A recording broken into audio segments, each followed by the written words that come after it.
مولا علی شیر خدا فرماتے میں نے اسی سے تو رب کو پہچانا ہے کہ جو میں کرنا چاہتا تھا وہ نہیں ہوا، بلکہ وہ ہوا جو میرا رب چاہتا تھا۔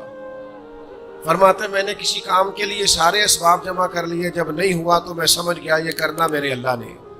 یہ تو اللہ کی بہت بڑی اس کے ہونے کی علامت ہے کہ آپ اس کی رضا پہ راضی رہیں۔ حضرت ابن وقاص رضی اللہ تعالیٰ عنہ بڑے مستجاب الدعوات تھے، جو دعا مانگتے تھے قبول ہو جاتی تھی، اللہ کا ان پر خاص انعام تھا۔ اور یہ بات بڑی مشہور ہو گئی، دور دور سے لوگ ان کے پاس دعائیں کرانے آتے، خود وہ نابینا تھے، بینائی نہیں تھی۔ تو کچھ لوگوں نے ان سے کہا کہ آپ اپنے لیے بھی دعا کر لیں، تو فرمانے لگے میرے رب نے بڑا عرصہ مجھے آنکھوں کا نور عطا کیا ہے، اب وہ لے گیا ہے تو میں اپنے رب کی رضا پہ راضی ہوں۔ اب اس میں ہوتا کیا ہے؟ دکھ اور تکلیف اور اللہ کے فیصلے پہ راضی رہنے میں نا ایک خاص لذت بھی ہے۔ صرف سکھوں کا مزہ نہیں ہوتا، دکھوں کا بھی مزہ ہوتا ہے۔ ہاں، زخموں کی بھی ایک لذت ہوتی ہے۔ یہ کبھی آپ کے کوئی زخم ہو جائے اور ٹھیک ہونے کے قریب آئے تو آپ اسے چھیڑ کے دیکھیں، اس کی بھی ایک لذت، دکھوں کا بھی ایک مزہ۔ سکھوں میں تو لوگوں کو رونا نہیں آتا، جو بڑے سکھی ہوتے ہیں وہ تو کعبے جا کے نہیں روتے، ناراض نہ ہوئیے گا مجھ سے، ان کو تو مدینے جا کے رونا نہیں آتا۔ یہ دکھ ایک ایسی چیز ہے جو بندے کے دل کو نرم رکھتے ہیں۔ یہ آزمائش ایک ایسی چیز ہے جس میں نفسانی قوتیں ختم ہوتی۔ کوئی نہ کوئی آزمائش انسان کے ساتھ رہے تو اللہ کے حضور حاضر رہتا ہے۔ دکھوں کو، بیماریوں کو، تکلیفوں کو کبھی بھی برا نہیں جاننا چاہیے۔ یہ تو انسان کو اللہ کے قریب کر دیتی ہیں، دلوں کو نرم کر دیتی۔ جن کو ہم بعض اوقات بڑی آزمائش سمجھ رہے ہوتے ہیں وہی تو خیر بن جاتی۔ حضرت جناب ایوب علیہ السلام شدید علیل ہو گئے، شدید بیمار ہے، 16 سال گزر گئے بیماری کو۔ تو آپ کی اہلیہ نے ایک دن آپ سے کہا اللہ کے نبی ہیں، دعائی مانگ لے اللہ شفا دے دے۔ تو جناب ایوب علیہ السلام اپنی اہلیہ سے فرمانے لگے شفا کتنا عرصہ رہی ہے؟ انہوں نے کہا 60 سال۔ فرمایا بیماری کو کتنا عرصہ ہوا؟ کہا 16 سال۔ فرمانے لگے ذرا بیماری کو بھی 60 ہو لینے دے، پھر دعا مانگ لیں گے، ہو لینے دے ذرا 60 سال۔ اللہ کی رضا پہ راضی رہنے کا فیصلہ کیا۔ آپ کی زبان مبارک سے یہ جملے نکلے کہ 60 سال ہو جائیں گے تو کر لوں گا دعا، اللہ تعالیٰ نے اسی وقت شفا عطا فرمائی، ٹھیک ہو گئے جناب ایوب۔ کچھ دن گزرے نا تو آپ کی اہلیہ نے ایک سوال پوچھا، کہنے لگی ایوب یہ بتائیے آپ نے بیماری بھی دیکھی، شفا بھی دیکھی، بیماری ٹھیک تھی کہ شفا؟ تو آپ فرمانے لگے سارے دن ہی اللہ کے ہیں جس حال میں رکھے ٹھیک ہے، وصل اچھا ہے نہ فراق اچھا ہے، یار جس حال میں رکھے وہی حال اچھا ہے، میں سارے دن اس کے ہیں۔ لیکن فرمانے لگے اگر تم مجھ سے پوچھو نا میری ذاتی رائے تو بیماری بڑی اچھی تھی۔ انہوں نے کہا یوں بیماری اچھی تھی؟ آپ فرمانے لگے جب میں بیمار تھا نا تو 24 گھنٹے میں ایک بار میرا رب میرا حال پوچھتا تھا۔ فرمایا 12 گھنٹے تو اس مزے میں گزر جاتے تھے کہ رب نے حال پوچھا، اور پھر اگلے 12 گھنٹے میں انتظار کرتا تھا کہ میرا رب دوبارہ کب حال پوچھے۔ تو میں 24 گھنٹوں کی لذت نہیں بتا سکتا جو اس کے حال پوچھنے سے طاری ہوتی۔ تو فرمایا شفا تو مل گئی ہے پر اب وہ حال تو نہیں نہ پوچھتا۔ اب وہ میرے بھائی اس بیماری میں جو لذتیں ہیں، جو کرم نوازیاں ہیں، جو رحمتیں، ان کو بھی تو دیکھیں، اپنے کریم رب کی رضا پہ راضی تو رہے۔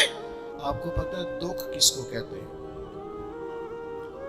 دکھ کی تعریف درویش یہ کرتے ہیں کہ ہماری مرضی اور ہے اور رب کا ارادہ کرم اور ہے، اس کا نام دکھ ہے۔ سکھ کیا ہے کہ ہماری بھی وہی مرضی ہے جو ہمارے رب کی مرضی ہے۔ اگر مالک کریم کا ارادہ کرم یہ ہے کہ لاکھوں کروڑوں مل جائیں تو الحمدللہ، اور اگر اس کا ارادہ کرم یہ ہے کہ ایک وقت روٹی ملے ایک وقت فاقہ ہو تو الحمدللہ۔ اللہ کے فیصلوں پر راضی رہنا۔ ڈھیر سارے لوگ دنیا میں ملتے ہیں جو کہتے ہیں جی مجھے یہ پریشانی ہے، میں سب طبیبوں حکیموں کے پاس گیا، پھر میں آستانوں درباروں مزاروں پہ بھی حاضر ہوا، اس کے بعد میں نے بڑے بڑے دانشوروں سے مشاورت کی، لیکن میرا یہ مسئلہ حل نہیں ہوتا۔ تو کیا ہوتا ہے پھر وہ انزائٹی کا، ڈپریشن کا، ٹینشن کا، ذہنی تناؤ کا شکار ہونے لگتا ہے۔ یاد رکھیے گا کہ اگر سارے ڈاکٹروں، طبیبوں، حکیموں، دعاؤں، التجاؤں کے بعد بھی مسئلہ حل نہیں نہ ہو رہا، تو پھر معنی یہ ہے کہ رب کی رضا یہی ہے کہ جو کرم سے اس نے فیصلہ کر دیا ہم بھی اس فیصلے پہ راضی ہو گئے۔ بے چینی اور اضطراب یہ ہے کہ اللہ کا فیصلہ کچھ اور ہے اور ہماری جدوجہد کچھ اور ہے، اس سے ذہنی اضطراب اور تناؤ پیدا ہوتا ہے، اس سے طبیعتیں بے چین اور بے قرار ہوتی ہیں۔ امام علی مقام رضی اللہ تعالیٰ عنہ کی زندگی یہ ہے، اس کو سمجھیے گا کہ جس طرح قرآن مجید نے حضرت یوسف علیہ السلام کے واقعہ کو احسن القصص کہا ہے نا، قصوں میں سے سونا قصہ، خوبصورت داستان جناب یوسف کی، اور داستان یہ ہے کہ کبھی وہ باپ کے سب سے زیادہ لاڈلے ہیں اور کبھی وہ جناب یوسف علیہ السلام کنویں کی زینت بن گئے، کبھی ان کے قریب گرم ہوا بھی نہیں آتی اور کبھی ان کے چہرے پر تماچے پڑتے۔ پھر وہ کنویں سے نکلتے ہیں تو ایک اور تکلیف سہتے ہیں کہ انہیں بازار میں بیچا جاتا ہے۔ پھر وہ اللہ کی فضل سے اور اس کی توفیق سے ایسی جگہ چلے جاتے ہیں جہاں انہیں شہزادہ بنا کے رکھا جاتا ہے۔ کچھ زندگی بڑی آسودگی اور آسانی کی طرف بڑھنے لگتی ہے کہ پھر ایک فیصلہ کرم ہوتا ہے کہ جناب یوسف کو جیل میں جانا ہے، تو وہ کسی جگہ شکوہ نہیں کرتے، وہ کنویں میں جاتے ہیں تو پھر بھی اللہ کی رضا پہ راضی ہیں، وہ شہزادے بنتے ہیں تو پھر بھی اللہ کی رضا پہ راضی، وہ دوبارہ جیل میں ڈال دیے جاتے ہیں تو پھر بھی اللہ کی رضا پہ راضی ہیں۔ پھر اللہ کا فیصلہ ہوتا ہے کہ جس ملک کے وہ قیدی تھے نا، رب اسی ملک کا انہیں بادشاہ بنا دیتا ہے۔ یہ انسانی زندگی کا ایک دستور ہے کہ آپ کو دکھ بھی آئیں گے، سکھ بھی آئیں گے، آزمائشیں بھی آئیں گی، تکلیفیں بھی آئیں گی، لیکن سکھوں کا معاملہ تو ہم بڑے لطف کے ساتھ اور ذائقے کے ساتھ گزارتے ہیں، دکھوں کی باری آتی ہے تو شدید اضطراب کا شکار ہو جاتے ہیں۔ بالکل یہی زندگی جناب امام حسین رضی اللہ تعالیٰ عنہ، آپ کبھی خوبصورت پہلوؤں پر غور کریں نا کہ امام علی مقام وہ ہے کہ کبھی وہ سجدے کی حالت میں نانا کے کندھوں پہ ہیں اور کبھی حضور گلی سے گزر رہے ہیں تو حسنین نانا کے کندھوں پہ ہیں۔ کبھی کیفیت یہ ہے جناب امام علی مقام رضی اللہ تعالیٰ عنہ کی کہ وہ اپنی والدہ کے مقدس کاشانہ نور میں خاتون جنت کی گود میں کھیل رہے ہیں، کبھی مولا علی شیر خدا رضی اللہ تعالیٰ عنہ کی مقدس باہوں میں جھول رہے ہیں۔ یہ سارے نظارے انہوں نے دیکھے، لیکن پھر وہی حسین ابن علی تھے، انہوں نے کربلا کا خشک میدان بھی دیکھا، جنہوں نے وہ چٹیل پہاڑ بھی دیکھے، حق کے رستے میں اپنی اولاد کا قربان ہونا بھی دیکھا۔ کسی جگہ شکوہ نہیں کرتے، بلکہ وہ کہتے ہیں جس حال میں میرا رب رکھے میں اسی حال میں راضی ہوں۔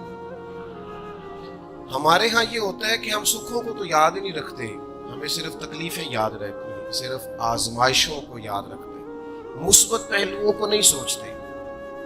کوئی بھی کام آپ ہوتا ہوا دیکھ لیں گھر میں، خاندان میں، قبیلے میں، تو اس کے جو خوبصورت، معنی خیز، پروقار، اچھے پہلو، ان پر غور نہیں کریں گے۔ وہ ایک جگہ ایک پنچایت تھی، وہاں کسی خاتون نے شکوہ کیا کہ میرے خاوند نے مجھے یہ تکلیف دی ہے، یہ آزمائش میں مجھے مبتلا کیا ہے، یہاں سخت سست کہا ہے۔ تو ایک دانشور بزرگ بیٹھے تھے، لوگ کہتے ہیں کہ بزرگوں نے کہا بیٹا شادی کو کتنا عرصہ بیت گیا؟ تو اس نے کہا میری شادی کو 18 سال ہو گئے۔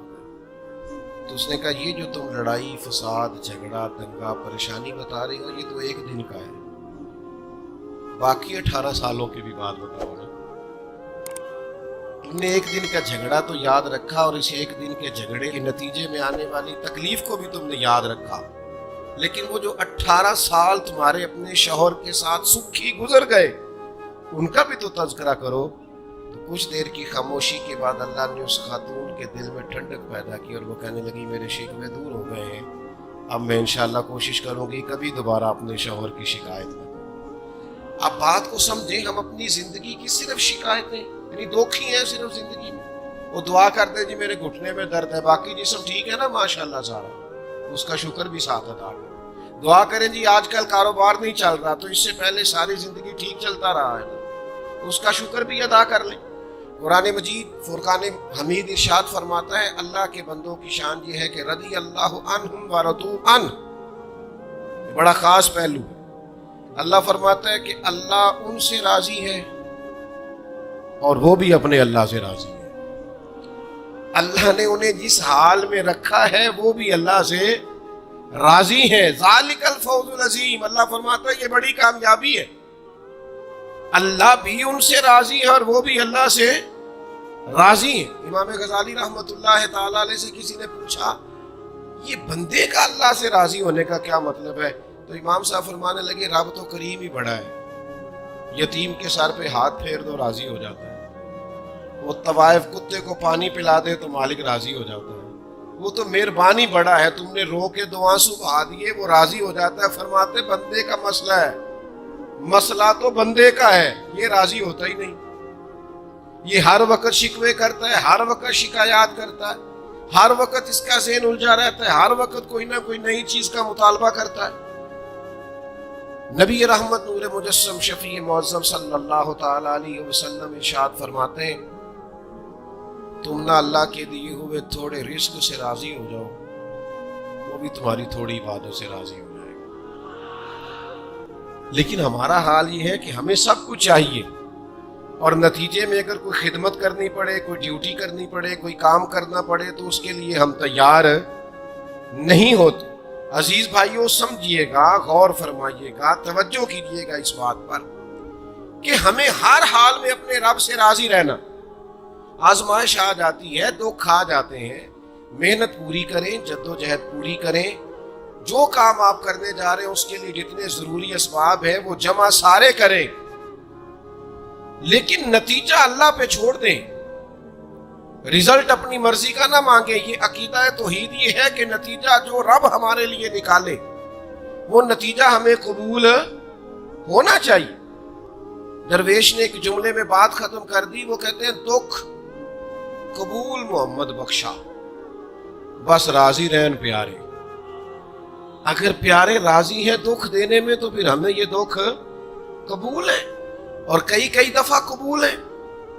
تو اپنی طبیعت کے اندر یہ مقام تسلیم و رضا لائیں، ہر وقت اپنے رب سے راضی رہیں۔ صحیح مسلم شریف میں حضرت عمر فاروق رضی اللہ تعالیٰ عنہ کا ایک جملہ بڑا خوبصورت ہے اور حضور اس کو سن کے بڑے راضی ہوئے، صحیح مسلم میں موجود ہے۔ حضرت عمر نے ایک موقع پر جب سرور کائنات علیہ السلام کو تھوڑا ناراض دیکھا، حضور کے چہرے پر کچھ آثار ناراضگی دیکھے، تو جناب عمر نے ایک جملہ کہا تھا جو بڑا حسین ہے اور کتب احادیث میں چمکتا ہے۔ حضرت عمر نے وہ بات کہی تو حضور کی ناراضگی خوشی میں بدل گئی۔ نبی پاک علیہ السلام کے چہرے پر جو آثار ناراضگی تھے وہ خوشی کے تصورات میں بدل گئے۔ حضرت عمر عرض کرنے لگے رضیت باللہ ربا وبالاسلام دینا وبسیدنا ومولانا محمد نبی ورسولا۔ حضرت عمر نے حضور کو ناراض دیکھا تو کہنے لگے یا رسول اللہ ہم اللہ کے رب ہونے پہ راضی ہیں، اسلام کے دین ہونے پہ راضی ہیں، اور اللہ نے آپ کو ہمارا نبی اور رسول بنایا، ہم اس بات پر بڑے راضی ہیں۔ ہم راضی ہیں کہ اللہ ہمارا رب ہے، اسلام ہمارا دین ہے، اور محمد صلی اللہ علیہ وسلم ہمارے نبی اور رسول ہیں، بڑے راضی ہیں۔ بس یہ رضا والا جملہ کہا تو اللہ کے رسول خوش ہو گئے۔ تو اللہ سے راضی رہیں، آپ کے تصورات میں شکوے پیدا نہ ہو، شکایتیں نہ ہو، الجھے نہیں۔ اور بہت سارے لوگ ایسے جن کا خیال ہے میری بڑی شان ہے تو میرے اوپر مشکلات کیوں آتی ہیں۔ دوست اکثر کہتے ہیں جی میں صدقہ بھی دیتا ہوں، نمازیں بھی پڑھتا ہوں، دل کسی کا نہ دکھے اس کے لیے بھی پوری کوشش کرتا ہوں. میرا زندگی کا مزاج یہ ہے کہ میں کوشش کرتا ہوں کہ کسی کو میرے لہجے سے، انداز سے، اٹھنے بیٹھنے سے اذیت نہ پہنچے، لیکن پھر بھی مجھے مصائب آتے ہیں. ہم انہیں کہتے ہیں آپ عبادت کریں، مہربانی فرمائیں، تجارت تو نہ کریں. آپ کی رائے یہ ہے کہ میں نے صدقہ دے دیا مصیبت کوئی نہ آئے، میں نے نماز پڑھ لی مشقت کوئی نہ آئے. تو قانون قدرت یہ ہے کہ حضور علیہ الصلوۃ والسلام فرماتے ہیں سب سے زیادہ تکلیفیں آتی انبیاء پہ ہیں، اور حضور فرماتے ہیں میں اللہ کا لاڈلا محبوب ہوں، میرے اوپر سب سے زیادہ تکلیفیں آئیں. یہ آپ اللہ کی رضا پہ راضی رہیں کہ تو دیکھیں آپ کے مزاج میں کمال بردباری پیدا ہو جائے، ایک ٹھہراؤ آئے.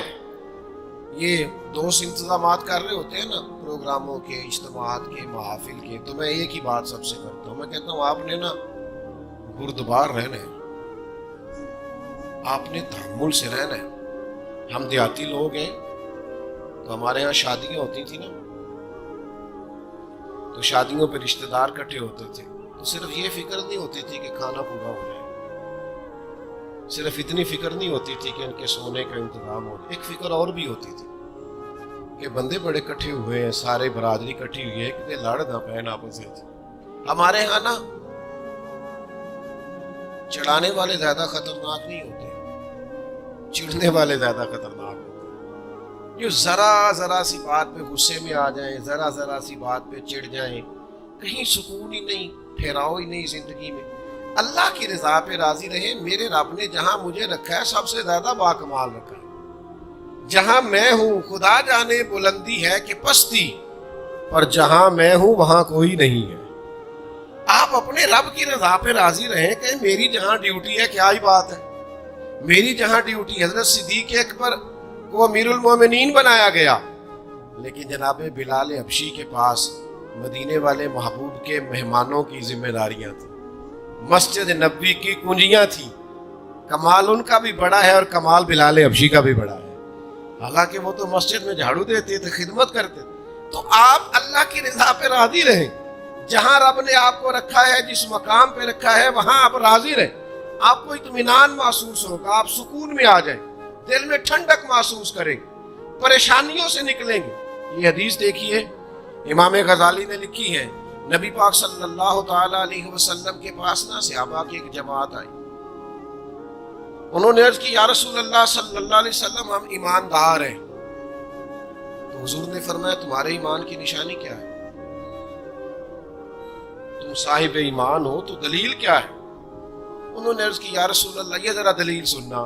عرض کرنے لگے یا رسول اللہ مصیبت آئے تو صبر کرتے ہیں، نعمت ملے تو شکر کرتے ہیں، اور یا رسول اللہ رب جو فیصلے کر دے ہم اس پر راضی رہتے ہیں.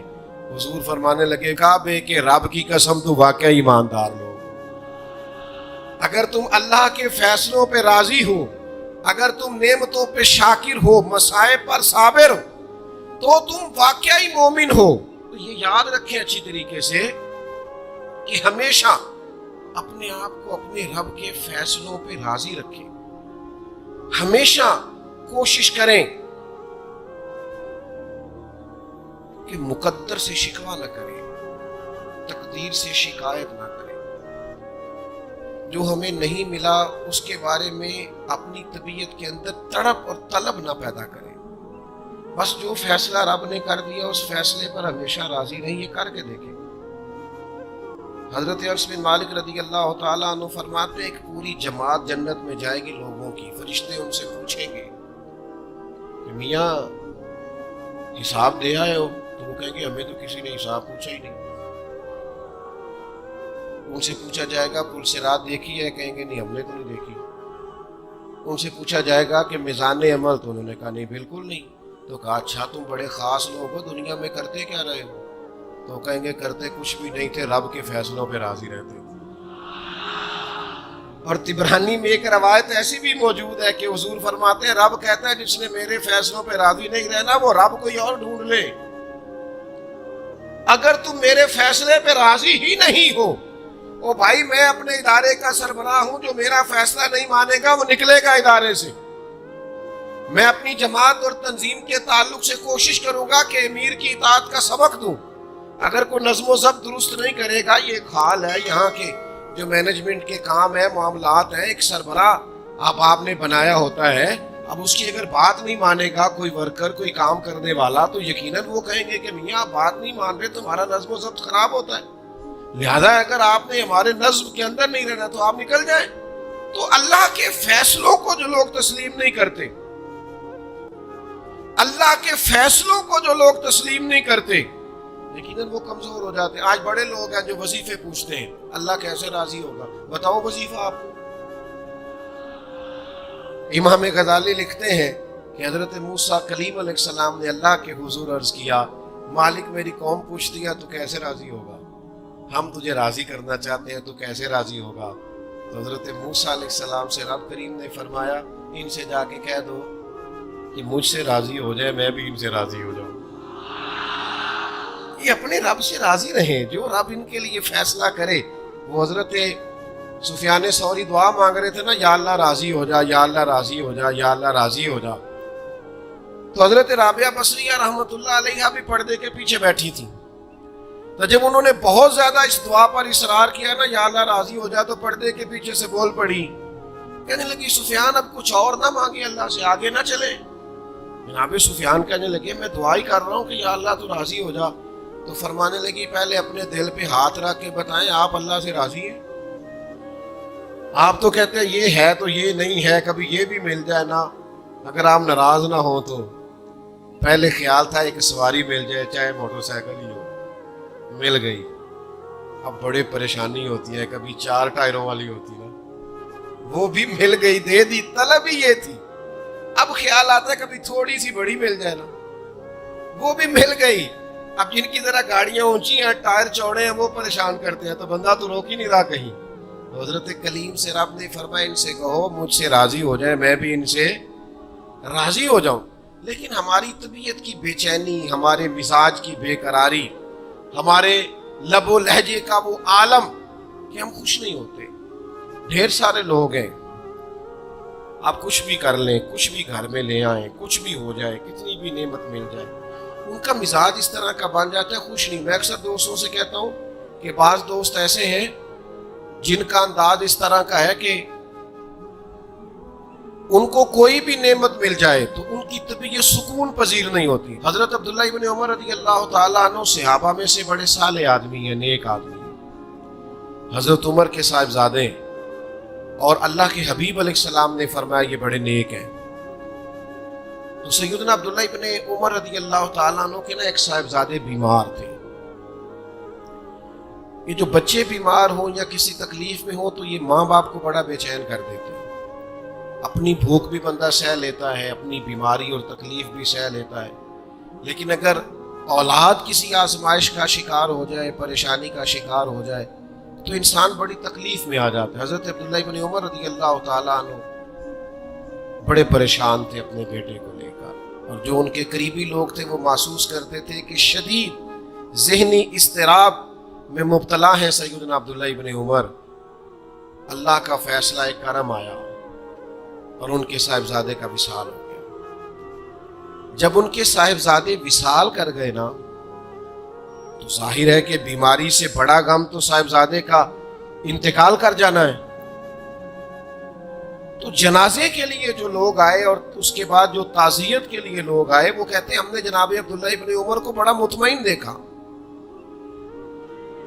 ہم نے دیکھا کہ بیٹے کے انتقال کے بعد ان کی طبیعت میں ایک ٹھہراؤ آ گیا، اور آنے جانے والوں کو بڑے اطمینان سے، بڑی محبت سے ملتے، ان کا انداز بڑا منفرد ہو گیا. ایک صاحب نے پوچھ ہی لیا کہ جناب آپ پہلے بڑے بے چین تھے، اب آپ کی طبیعت میں بڑا ٹھہراؤ آ گیا، وجہ کیا ہے؟